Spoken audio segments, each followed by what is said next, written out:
अस्सलामुअलैकुम नाजरीन, Pakistan biography channel में आप सबको खुशामदीद। आज की इस वीडियो में हम आपको एक अजीम शख्सियत के बारे में बताने जा रहे हैं जिन्होंने न सिर्फ पाकिस्तान एयरफोर्स को एक नई शनाख्ती बल्कि सियासत और कौमी तरक्की में भी अहम किरदार अदा किया। हम बात कर रहे हैं पाकिस्तान एयरफोर्स के पहले मुसलमान कमांडर इन चीफ, मुदब्बर सियासतदान और कौमी hero air marshal retired Mohammad Asghar Khan की। आइए उनकी ज़िंदगी के मुख्तलिफ पहलुओं का अहाता करते हैं और जानने की कोशिश करते हैं कि एक ऐसे शख्स जो जंगी महाज से लेकर सियासी मैदान तक साबित कदम रहे, उनके अंदर की कहानी क्या है। सबसे पहले उनकी इब्तदाई ज़िंदगी और तालीम पर बात करें तो मोहम्मद असगर खान 17 जनवरी 1921 को ताबी जम्मू में एक अफरीदी पश्तून ख़ानदान में पैदा हुए। आपके वालिद ब्रिगेडियर रहमतुल्लाह खान थे, जिनकी 4 बीवियां थीं और 13 बच्चे थे। असगर खान का ताल्लुक वालदा गुलम फातिमा की जानिब से था। आपकी इब्तदाई तालीम और तरबियत एक फ़ौजी ख़ानदान में हुई, जहां आपको वतन से मोहब्बत और ख़िदमत का जज्बा दिया गया। असगर खान ने अपनी इब्तदाई तालीम के बाद Prince of Wales Royal Indian Military College में तालीम हासिल की।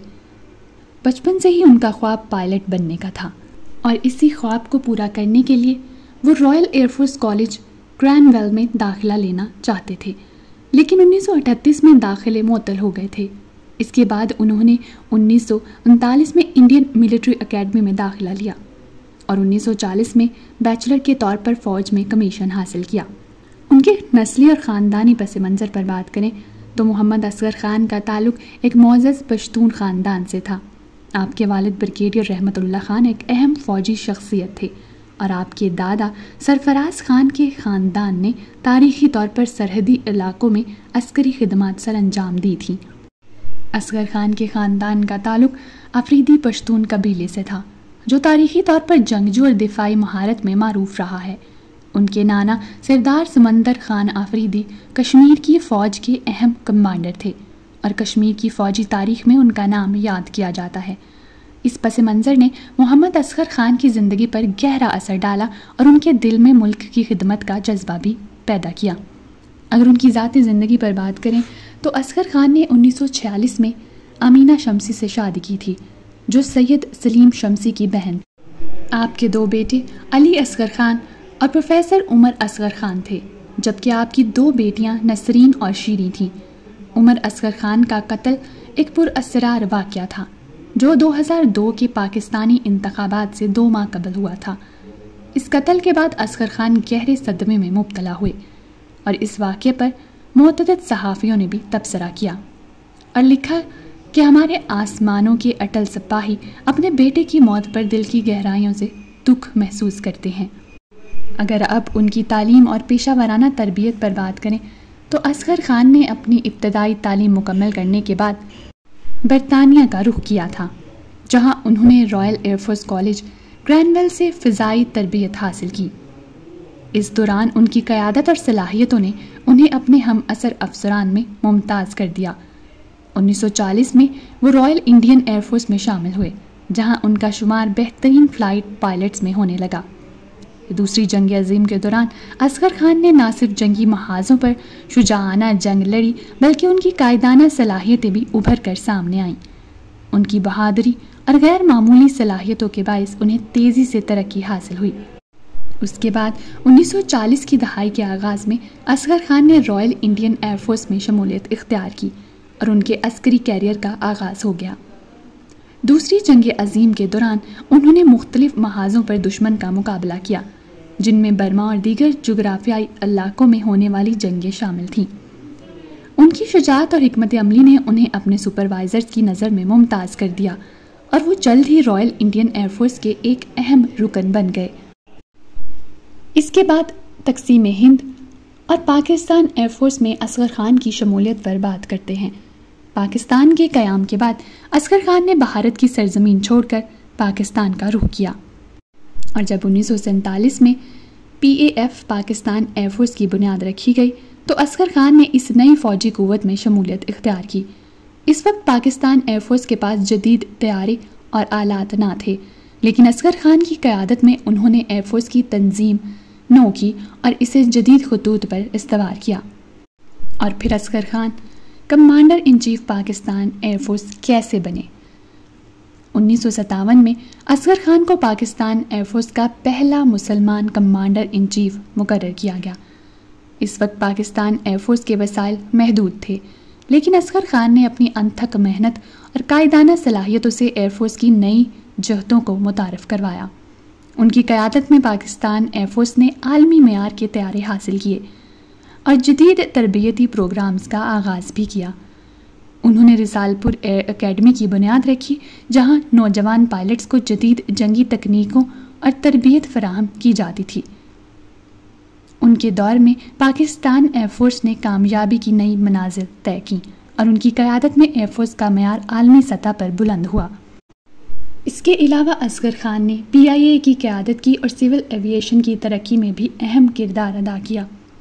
असगर खान की क़यादत में PIA ने नई बुलंदियों को छुआ।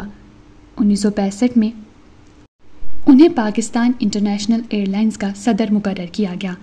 उनकी क़यादत में पाकिस्तान इंटरनेशनल एयरलाइंस ने न सिर्फ वक्त की पाबंदी की, बल्कि एयरलाइन की खिदमात के मेयार को भी आलमी सतह पर नुमायां किया। उनका यकीन था कि अगर इदारा खिदमत के उसूलों पर कायम रहे तो कामयाबी हासिल की जा सकती है। इसी वजह से PIA की खिदमात को दुनिया भर में सराहा गया। उन्होंने PIA के मुसाफिरों के लिए जदीद सहूलतें फराहम की और एयरलाइन की तरक्की के लिए नए रास्ते तलाश किए। इसी दौर में PIA ने बैनुल अक़वामी सतह पर अपनी मौजूदगी को मज़ीद मुस्तहकम किया। इसके अलावा असगर खान ने न सिर्फ फ़ौजी और इंतज़ामी मैदान में कामयाबी हासिल की, बल्कि खेलों के मैदान में भी उनका किरदार अहम रहा। 1960 की दहाई में उन्होंने पाकिस्तान फ़ुटबॉल फेडरेशन की क़यादत की।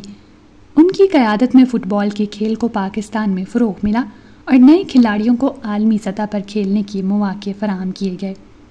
उसके बाद 1970 में असगर खान ने सियासत में भी कदम रखा और तहरीक इस्तक़लाल की बुनियाद रखी। उनकी जमात ने हमेशा फ़ौजी आमरीत, करप्शन और उकरबा परवरी के ख़िलाफ़ आवाज़ उठाई। उन्होंने जनरल याहिया खान और जनरल ज़ियाउल हक़ के दौरे हुकूमत को तनकीद का निशाना बनाया और जमहूरियत की बालादस्ती के लिए जद्दोजहद की।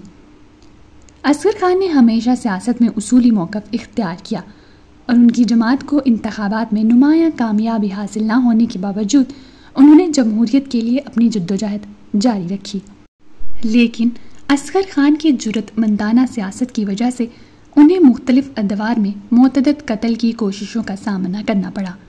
उनकी जमात के दफातर पर हमले हुए और कारकुनों को गिरफ्तार भी किया गया, मगर असगर खान किसी भी धमकी या लालच के सामने ना झुके।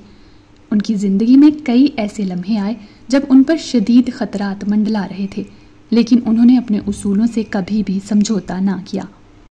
1980 की दहाई में असगर खान की सियासी जमात का असर व रसूख कम होना शुरू हो गया।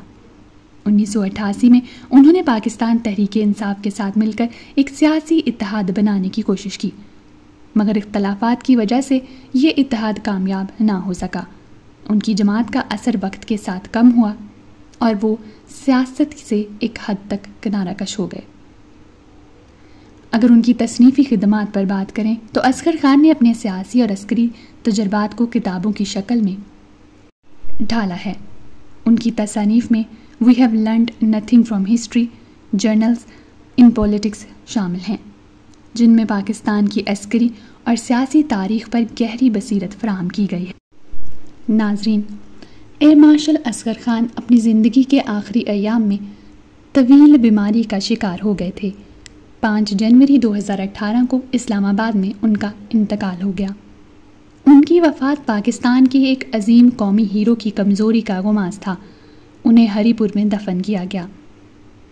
अगर अब उनके एजाज़ात पर बात करें तो असगर खान को उनकी गैरमामूली खिदमात के इवज़ मुतअद्दिद मुल्की और गैर मुल्की एजाज़ात से नवाजा गया, जिनमें हिलाल कायद-ए-आज़म, सितारे जुर्रत, हिलाल पाकिस्तान, तमग़े खिदमत, 92वीं रॉयल एयरफोर्स की तरफ से डिस्टिंग्विश्ड फ्लाइंग क्रॉस भी शामिल हैं। एयर मार्शल मोहम्मद असगर खान की ज़िंदगी एक मिसाल है जो हमें बताती है कि उसूलों पर कायम रहना और कौम की खिदमत करना किसी भी वक्त और किसी भी हालात में मुमकिन है। उनकी खिदमत हमेशा याद रखी जाएंगी और उनकी ज़रूरतमंदाना क़यादत हमेशा पाकिस्तान के अजीम हीरोज़ में शुमार की जाएगी। अल्लाह ताला मोहम्मद असगर ख़ान को जन्नतुल फिरदौस में आला मुकाम अता फ़रमाए, आमीन। अगर आपको हमारी ये वीडियो पसंद आई हो तो बराए करम लाइक करें, शेयर करें और पाकिस्तान बायोग्राफ़ी को सब्सक्राइब करना ना भूलें।